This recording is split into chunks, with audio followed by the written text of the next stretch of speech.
Laura Hart from RoboFun, and I'm here with my friend Nixon Mercidieu. I hope I'm pronouncing that relatively correctly. How are you, Nixon? Thank you, Laura. Again, I'm so happy to be here. Well, my last name is Mercidieu. It's Mercidieu. French. Okay, Mercidieu. So I'm Haitian, right? So it's Okay. Mercidieu. And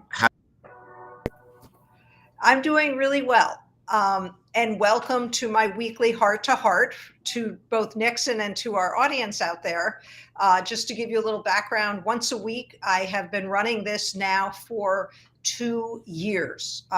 So that'd be 104 times. Maybe I didn't make it every single week, but very close to it.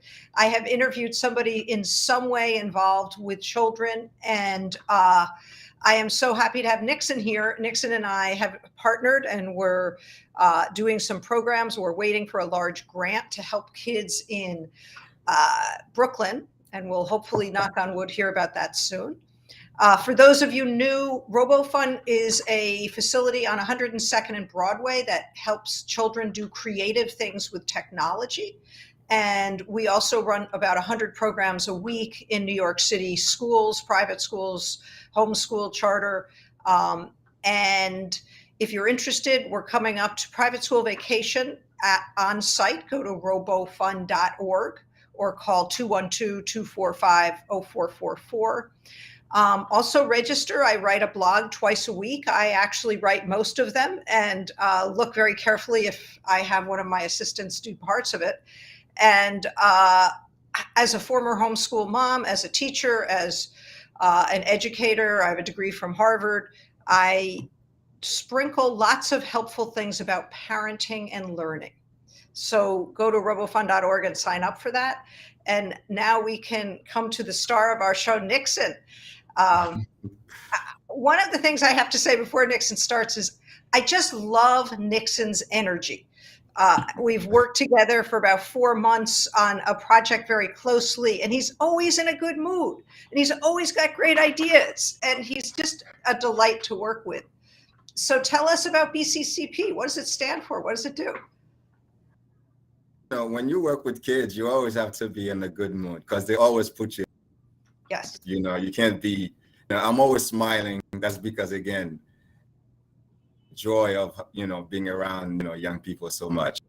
Well, Brooklyn College, the executive director for Brooklyn College Community Partnership and development program, connecting Brooklyn College to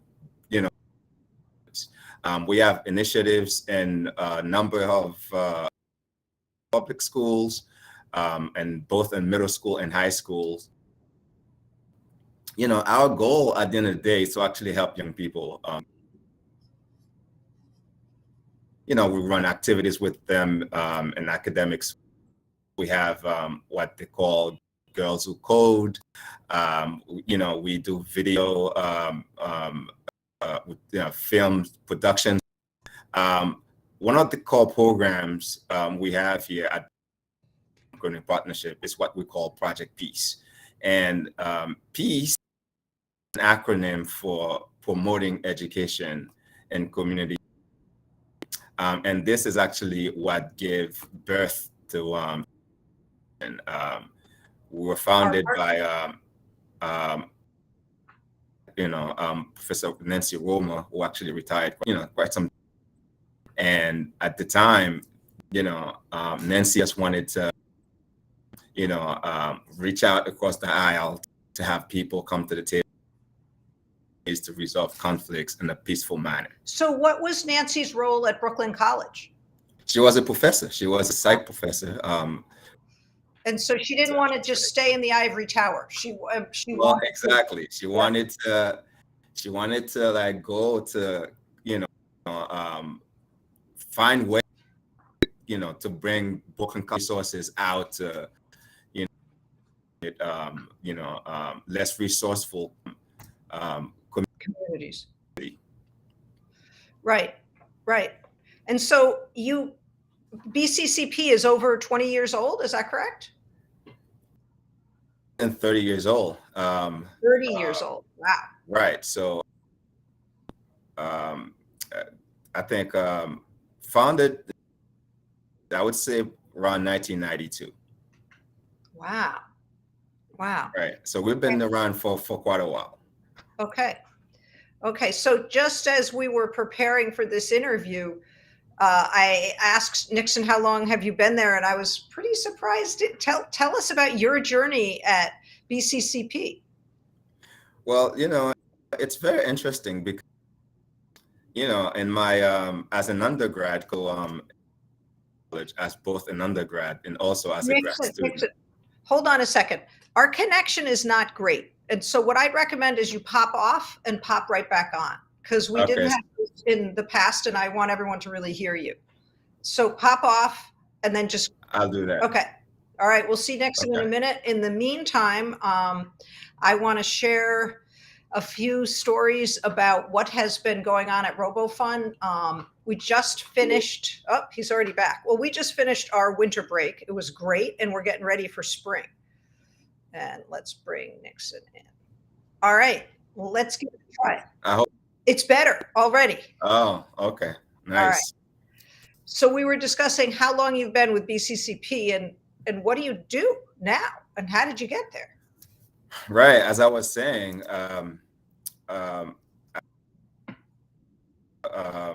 a student of the founders as Roma, you were a student at Brooklyn College, both exactly.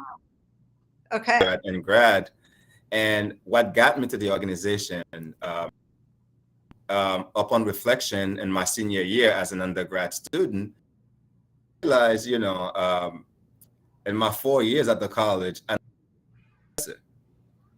just upon reflection, and I said, really okay, we're losing a few words here. So say that again. After your 4 years, you'd never done what? Or you say that again? So upon reflection in my senior year as an undergrad student at the college, yep, I never had a Black professor. So, and so what I did was I went to the Africana Studies and then, just like trying to find, a class I could take. And I found, and again, this is about, re-educating yourself and so on and so forth. And yes, also discovered this great organization, college, and bump into Nancy while recruiting for, and I took a service learning class with her and I became, a part-time tutor for students in math and, and in other subjects. Just like that, I got with the organization, and from there, pretty much worked my way up as a counselor and a program director. Years, I was in the field for over a decade, working directly with. And then after that, I got promoted to deputy director, and then now to executive director. So my journey has been, very somewhat unique for the organization, yeah. And I'm really happy for the opportunity. That's a great story, and I know that within my own company, it's really important that I have done all of the different jobs, because you just don't understand certain things until you walk in that path. So yeah. They're really lucky to have you with that level of experience. Right. It's really from the ground up, like yep. Volunteer my time before I even became a paid staff. What did you study at Brooklyn College? I studied psychology, as undergrad and grad.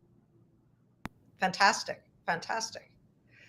So one of the things, so we've learned that you've been in existence for 30 years. How many children and or families do you serve, and how do you serve them? Well, we serve over approximately 1,100, and again, as I said, the way we it's through our initiatives, doing after school programming. We have a number of activities that kids, they're free to explore. And we also have campus. So our youth center called Brooklyn College Arts Lab, really amazing. I can't wait for you to see it, because your program RoboFund is such a good partner because what it's really like make that center like a state-of-the-art, maker lab where kids can come to tinker with technology and create things. That sounds fantastic. It's From unused objects and so Yep. on. Yep. We all, we're so programmed, sometimes over-programmed, but to go to a space and tinker and learn, that's fantastic. It's great. It's good for young people to, before they, sometimes they just don't know whether or not they want to do it. So the disposal, gives them the opportunity for the interest. Right. I believe in education that part of our job is pushing kids in things they may not ever have had any exposure to, because how can they know if they like it or not if they've never tried it? Right. So it sounds as though you're doing that with over 1,100 students in after-school programs. Right, and that's our goal. And then being on the Brooklyn College campus, the psychology department, that's really our goal. It's really to like open up the college resources to our young people who are less fortunate. So give me an example when you say of opening up the resources. Let's say you're working in a high school, or middle school. How would those resources be opened up? Partner with Brooklyn College faculty members, and we have professors want to teach perhaps like SAT prep, for example. Really like something like before COVID, every single high school senior, they need to take SAT to get right. And so we have we partner professors like either like in the English department to teach like personal essays, and stuff like that, and SAT prep, So if there is a mom or a dad or a child listening now and they're like, I need SAT prep, is there a way for them to take advantage of that now? Right now, because of COVID, there's not a way. We've stopped that. Yeah, sure. We haven't done since 2019. Right. But that is part of the program, and hopefully, like it looks like might be somewhat normal. I think we'll right again. It looks like we're heading in that direction. Knock on wood, fingers crossed. Yeah. Yep. So when you think about your 20 years, what are you most proud of for yourself and your organization? Well, I'd say the fact that I had a chance to actually CPR on a participant. I'm at Bushwick High School, and we had a drown in the pool, and thankfully one of the staff members like went, diving into the pool and got the kid out, and then started performing CPR and got the kid. He couldn't revive the kid, and it's like it's gone, and pronounced the kid, dead pretty much.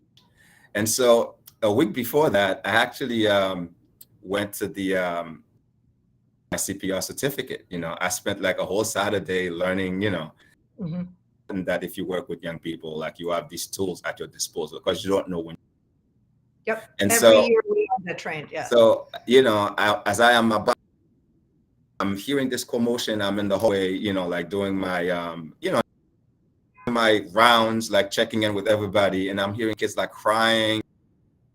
Dad is dead. And then when I got to the pool, this kid was lying on the floor, on the deck by the pool, and someone pronounced the kid dead. And one thing I learned at the CPR class was that you can't stop performing CPR. Emergency service arrives to the scene. So I took over and I CPR, and all I'm hearing around me is that give up is gone. And I never did, and actually got them back to, and at the time I had no protective with me. I just started like instantly started mouth.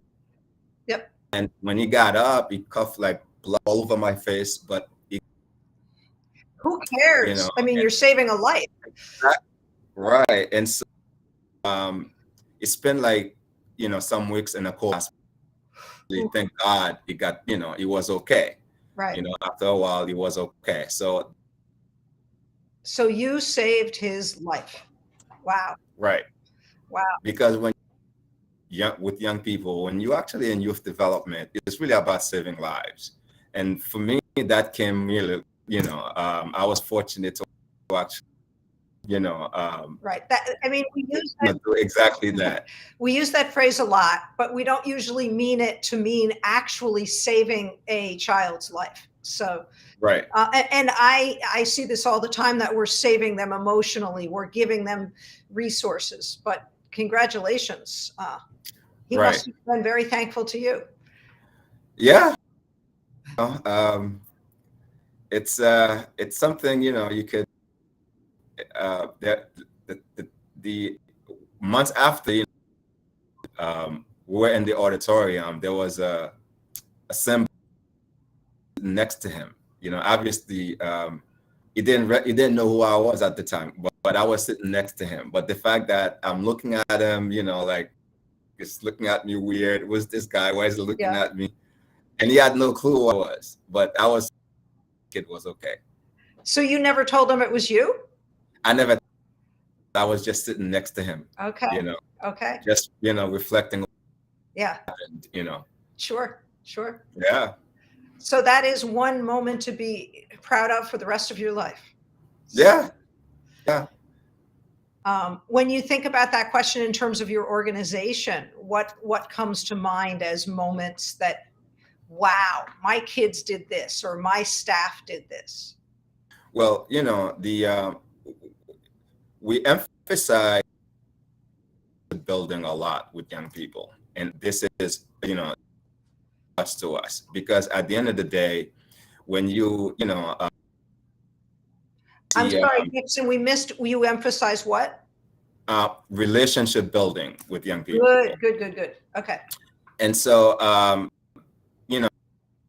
we work with so many, people. They come and go, and usually they really don't see their impact, but as longtime employees, such as myself and yourself, are impactful. Their contributions, is to the program. Yes.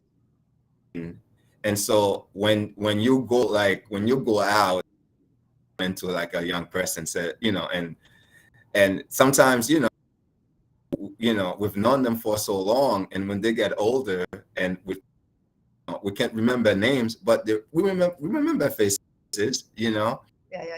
You run into them and they're like, "Oh, Mr. Nixon," I get that a lot. Yeah. The most rewarding aspect of what we do. Again, that's because, one day, especially as for me, because I have two wonderful kids, and I live in the community where, I provide, our services to young people. Mm-hmm. Is that one day these young people will one day teach my own kids. Right. I always put so much into it because of that, because you want to make sure that kids, to be their best. Yeah.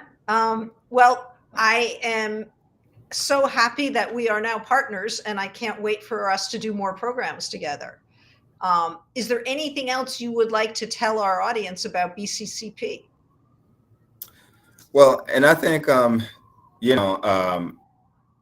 with the organization, I think there's so much work that needs to be done. Yeah. The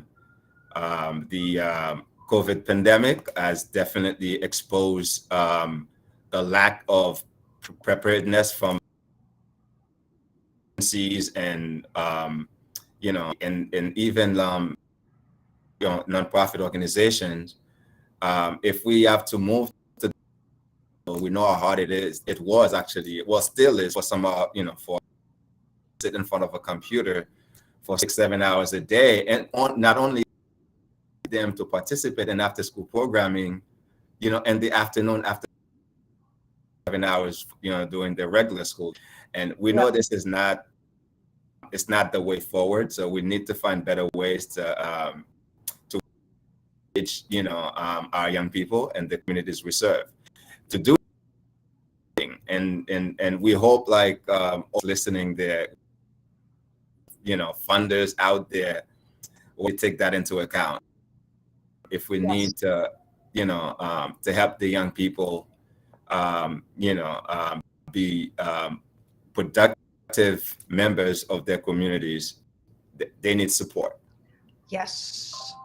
The vulnerability of the pandemic really revealed how many people are terribly, terribly vulnerable and have many, many problems that we all need to be supportive and to help, from basic food, basic housing to education and emotional support. Yeah, it's important. I had a,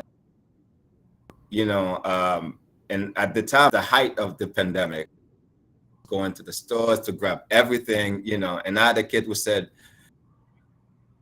I'm out of toilet papers, and I couldn't find anything.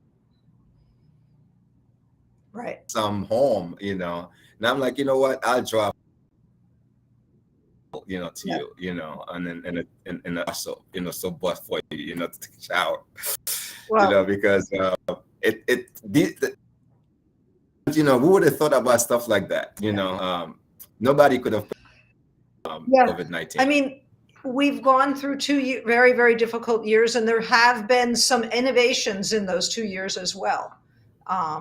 But it's been very, very difficult for all of us, but especially vulnerable communities. So, right, and especially in education, especially, and to even watch my own kids, it's definitely not the. I think this hybrid model, could definitely benefit college grads, perhaps, but I think from, elementary all the way up to high school students, we're not ready for that just yet, and need to bring the kids back. And I think we all do better in person. Right. It makes us a little lazy about meetings, like, we can just do it online. But in the end, more happens when we're together. And right. And even to this day, we're still when you're in person at the office, we're still meeting online. We still have meetings, we still have Zoom meetings, even though you're in 2 rooms away from each other. Right. And I think I think I appreciate the having a platform like Zoom, Google Meet, and and others, because it does make meetings easier. But in terms of working with kids directly, there are some of the things like health and fitness, for example, like sports. There's no way on Zoom or to be for stuff like that. Yep, I agree. Nixon, it's been wonderful talking to you. And before we leave, how many people work for BCCP? We have a staff of 40. Wow. Full-time, right. part-time? We have about 8 or 9 full-time staff. Mm-hmm. And then we the rest part-time, and that's not even the college students who actually volunteer, because we do have college volunteers in our program, every year. So to the 40 paid staff, we roughly have 100 staff in our programs. Right. For us. So you have this wonderful pipeline of student volunteers like you were, who then can become paid part-time staff members, and maybe then even a full-time. Right. So exactly. Because we're actually a department, we do have to teach a college class. That's right.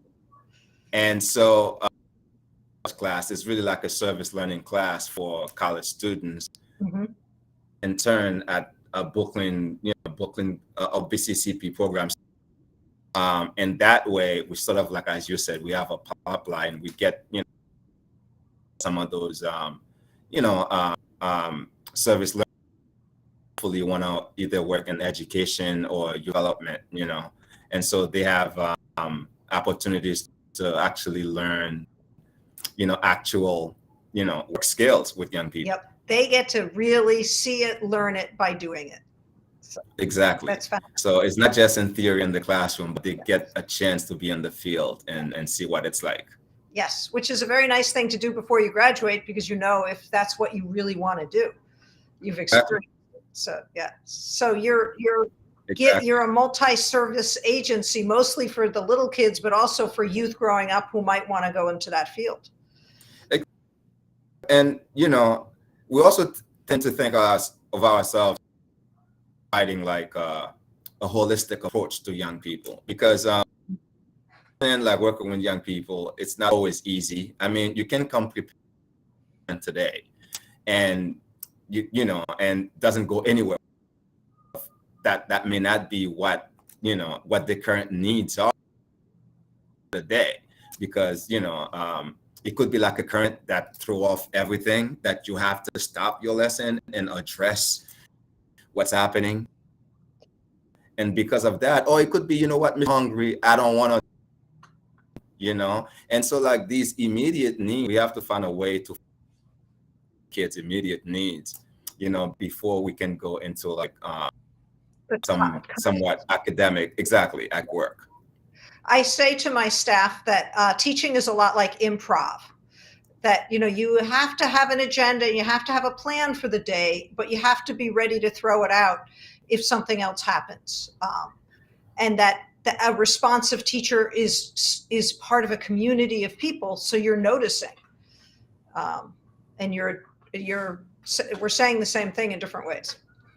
Right. So I think we're all set, Nixon. Do you have any last thing you want to tell our audience? Well, Laura, I'm glad that I got to know you, through our that 20th century opportunity, and I do hope we get to do a lot more in the future, because I do see I think there are so many ways we could collaborate. Yes. What you do, I think we can certainly find good ways and that here at BCCP. I completely agree. And for our audience, Nixon and I are on pins and needles waiting for, I'm trying to remember what it is per year. I think it's $1 million a year. Does that sound right? It's close to that. Yeah. For 4 years. So for both of our organizations, we'll be happy if it gets funded by the New York State Department of Education. We'll find that out. And if we are funded, Nixon, I think we'll come back and bring in the principals who we are going to serve. So I think we'll do a lot more. Exactly. Yeah, we'll do a lot more. Yes, exactly. So thank you so much for our audience. We're so happy to have Nixon with us. Again, I'm Laura from RoboFund. robofund.org. We run lots of classes, clubs, camps, private lessons, birthday parties in our New York City facility on 102nd and Broadway. And we go into lots and lots of schools in the 5 boroughs. So if you're listening and going, well, I want to know if I can come to your school in Brooklyn, you want me to, and the answer is yes. And just send us an email and send it to me and I'll get it to the right person. And my email address is right on the chat. And I so appreciate talking with you, Nixon. Right. And feel free to share my email address as well, in case anyone has any questions about what we do or connecting with us. So tell me it out loud, so I'll write it in right now. So it's Nixon at welcome to bccp.org. So that's Nixon at welcome tobccp.org. All right, it's on the chat. Awesome. All right, thank you so much. Have a great day, everybody. Yep.